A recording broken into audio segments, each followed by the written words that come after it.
Salut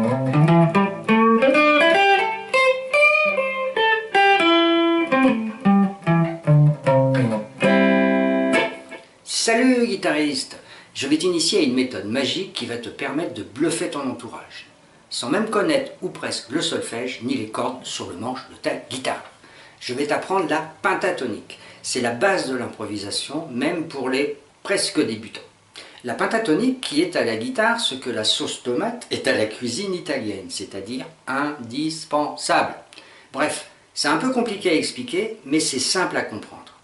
Par contre, pour ménager ta mémoire et t'éviter trop d'informations d'un seul coup, je vais réaliser non pas un, mais deux tutos.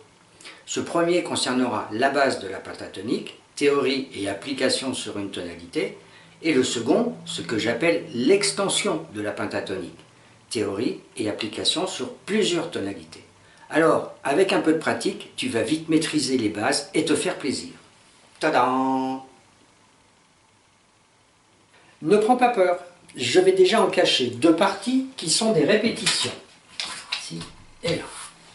En fait, au même titre que tu apprends visuellement les accords sur des graphiques, là, tu vas mémoriser une forme géométrique comme si tu devais apprendre un accord qui se joue avec 30 doigts. Mais pas de panique, je vais encore diminuer le dessin pour passer de 30 notes à seulement 12. Voilà la base de la pentatonique. C'est ça que tu vas devoir mémoriser pour pouvoir improviser. Ce n'est pas un accord, tu n'as pas de barré à faire. C'est la forme géométrique des notes d'une même gamme. Penta, ça veut dire 5. Et bien évidemment, comme il y a ici 12 notes, cela signifie que certaines se répètent. En fait, les 5 notes sont à cheval sur 3 octaves. Mais bon, pas besoin de détailler la théorie. Contente-toi d'apprendre cette forme géométrique et tu la déplaceras sur le manche en fonction de la tonalité du morceau sur lequel tu veux improviser. Pour connaître la tonalité d'un morceau, c'est très souvent le premier accord utilisé, ou le premier accord mineur que tu rencontres, mais pas toujours. Alors n'oublie pas que Google est ton ami, tape par exemple tonalité Hotel California et tu sauras instantanément que c'est du si mineur. Pour improviser, tu as donc besoin de connaître 3 choses. Le graphique de la pentatonique, la tonalité du morceau, mais aussi savoir à quelle case placer ce graphique sur le manche. Et pour ça, il faut quand même connaître aussi le nom des notes sur la grosse corde de mi. Petit rappel rapide de ce que tu devrais déjà savoir par cœur. Do, ré, mi, fa, sol, la, si, do. Tu sais que chaque case du manche correspond à un demi-ton. Et tu sais aussi qu'entre chaque note, il y a un ton, soit 2 cases, sauf entre mi et fa, et entre si et do, où il n'y a qu'une case. La gamme en intégralité est donc do, do dièse, ré, ré dièse, mi, fa, fa dièse, sol, sol dièse, la dièse, si et do. Pour simplifier les choses, retiens qu'après les i, mi et si, en fait, il n'y a pas de dièse. On passe à la note suivante. C'est un moyen mnémotechnique que je te donne là, mais aucun prof de solfège ou de guitare te parlera de cette astuce que j'ai découvert vraiment par hasard. Après ce petit rappel de solfège, sur la corde de mi, tu vas donc retrouver à vide mi, puis fa, fa dièse, sol, sol dièse, la dièse, si, do, do dièse, ré, ré dièse, et en 12e case, là où il y a 2 points, à nouveau le mi, mais à l'octave. Retiens que le la est en 5e case. C'est le 2e point. La démonstration sera sur un titre en tonalité de la mineur.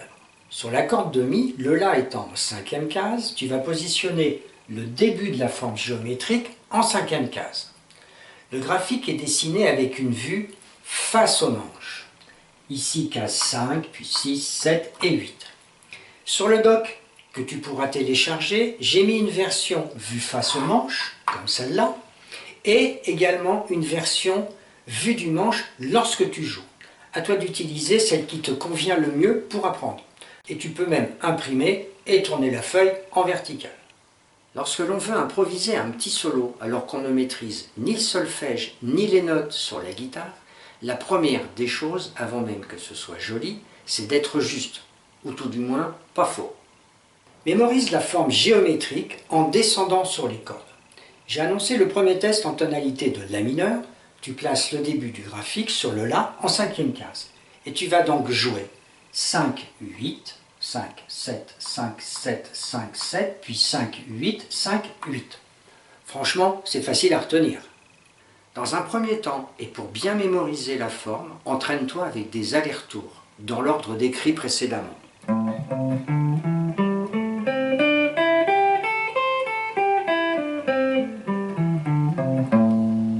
Tu vas rapidement mémoriser cette suite. Si jamais tu as du mal, tu peux éventuellement mettre des gommettes de couleur sur ton manche. Mais en cinquième case, cela ne te servira que pour du La mineur. N'oublie pas que tu devras, pour d'autres tonalités, déplacer cette forme telle qu'elle sur le manche. Tu connais le graphique de base, tu sais où le placer sur le manche pour une tonalité de La mineur. Il est temps maintenant de tester ça et de découvrir, comme je l'ai annoncé, si la magie opère. Pour commencer, fais simplement des allers-retours sans chercher à aller vite et en respectant quand même un peu le tempo.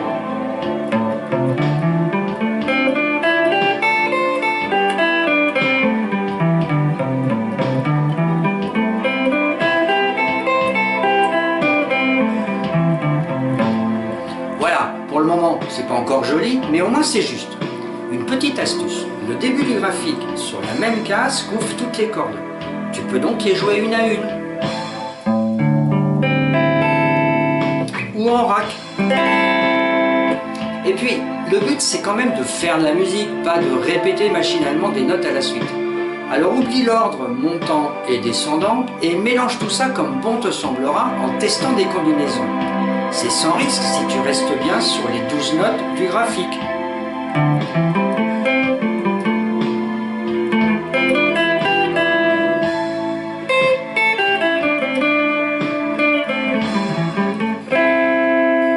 Ça devient déjà plus sympa, non? Mais ce n'est pas tout. Tu vas ajouter quelques effets main gauche, des bends, des slides, des hammers, etc. J'aborde un peu ce sujet dans mon tuto numéro 5 sur les tablatures, à 5 minutes 20. Mais tu trouveras sûrement des vidéos plus explicites.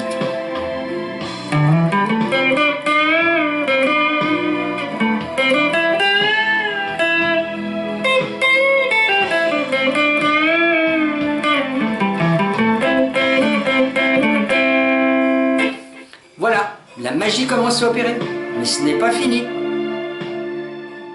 À ces 12 notes que tu as mémorisées, pour augmenter les possibilités, nous allons en ajouter 6.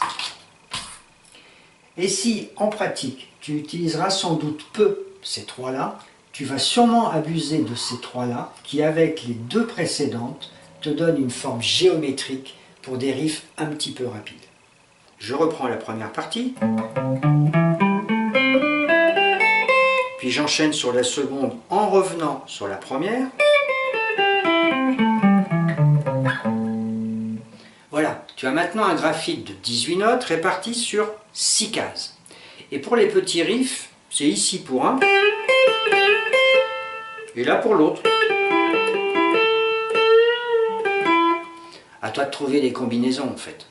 Sur une guitare électrique, le manche te permet de jouer plus haut que sur une acoustique. Sur notre exemple en La mineur, le graphique démarre en 5e case. J'ai annoncé précédemment que l'octave d'une note se trouve 12 cases plus haut. 5 plus 12 égale 17. Tu vas retrouver donc l'octave ici. Et pouvoir utiliser le même graphique. Là, il n'y a que le début, mais tu as bien compris que c'est le même dessin qui se répète là. Pour passer de la position 5e case à l'octave en 17, il est important de garder en tête l'emplacement des points. Il y en a 2 en case 12. Le point suivant est en 15 et le suivant en 17. Ce que tu fais en case 5, tu peux le faire en case 17.